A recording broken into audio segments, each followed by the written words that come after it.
जानकारी यह है कि जिस तरह से बिहार में एसआईआर को लेकर बवाल हुआ है, झारखंड में भी अब हंगामा होने की स्थिति बनती दिख रही है, क्योंकि झारखंड में घाटशिला विधानसभा सीट खाली हुई है और उस सीट पर बिहार विधानसभा चुनाव के साथ उपचुनाव की संभावना बनती दिख रही है। और ऐसे में जानकारी ये आ रही है कि वहां एसआईआर यानी कि मतदाता सूची पुनरीक्षण का काम शुरू कर दिया गया है। तो घाटशिला में मतदाता सूची पुनरीक्षण का काम शुरू कर दिए जाने के कारण अब वहां सरकार का क्या रुख होता है, यानी कि सत्ताधारी खेमे का क्या रुख होता है, ये देखने वाली बात होगी। हमारे साथ सहयोगी राहुल जुड़े हुए हैं, हम सहयोगी राहुल से जुड़ते हैं और उनसे जानने का प्रयास करते हैं कि हाल ही में कैबिनेट की बैठक खत्म करके जब मुख्यमंत्री बाहर आए थे और उस दौरान उनसे पूछा गया था कि क्या झारखंड में एसआईआर का सत्ताधारी गठबंधन विरोध करेगा। हेमंत सोरेन ने कहा था अभी तो शुरू नहीं हुआ है, शुरू होने दीजिए तब देखेंगे।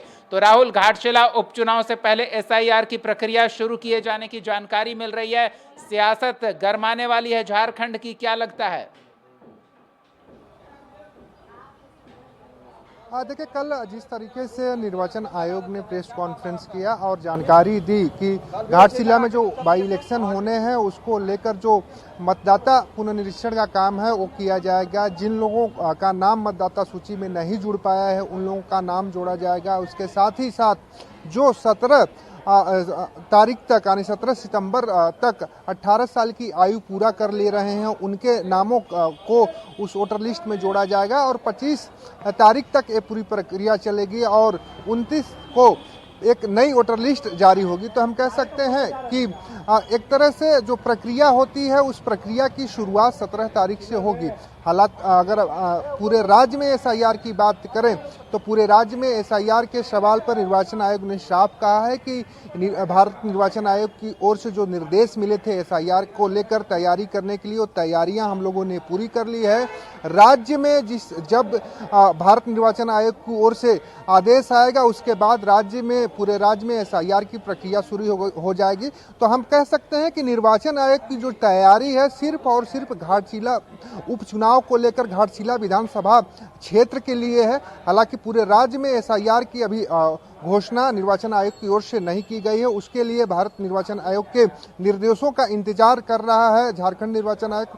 तो कह सकते हैं कि अभी पूरे राज्य में निर्वाचन की जो प्रक्रिया है एसआईआर की प्रक्रिया वो नहीं शुरू हुई है, लेकिन 17 तारीख से नाम जोड़ने और नाम हटाने की जो प्रक्रिया है वो घाटशिला विधानसभा में शुरू होगी और बाई इलेक्शन को लेकर ये तैयारी है। हालांकि अब देखना होगा कि जब घाटशिला में शुरुआत होती है तो इसका विरोध किस तरीके से देखने को मिलता है, क्योंकि इंडिया गठबंधन सदन हो या सड़क हो दोनों पर एसआईआर के विरोध में खड़ी है। और जिस तरीके से आप देखेंगे झारखंड विधानसभा का पूरक मानसून सत्र चल रहा था उस दौरान भी इंडिया गठबंधन की ओर से विरोध सदन के अंदर एसआईआर का किया गया और लगातार झारखंड के अंदर इंडिया गठबंधन एसआईआर का विरोध कर रहा है। लेकिन निर्वाचन आयोग भी कह रहा है कि तैयारी पूरी है, निर्देश मिलने के बाद पूरे राज्य में एसआईआर की प्रक्रिया शुरू कर दी जाएगी। चलिए राहुल, बहुत बहुत धन्यवाद इस तमाम बातचीत और जानकारी को लेकर।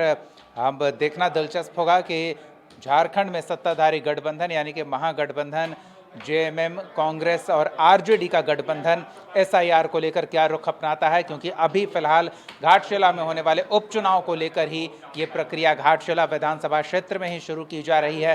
पूरे राज्य में भारत निर्वाचन आयोग के निर्देशानुसार आगे इस प्रक्रिया को चलाया जाएगा। तब तक क्या सिर्फ घाटशिला में भी होने के कारण विरोध होता है, ये देखने वाली बात होगी।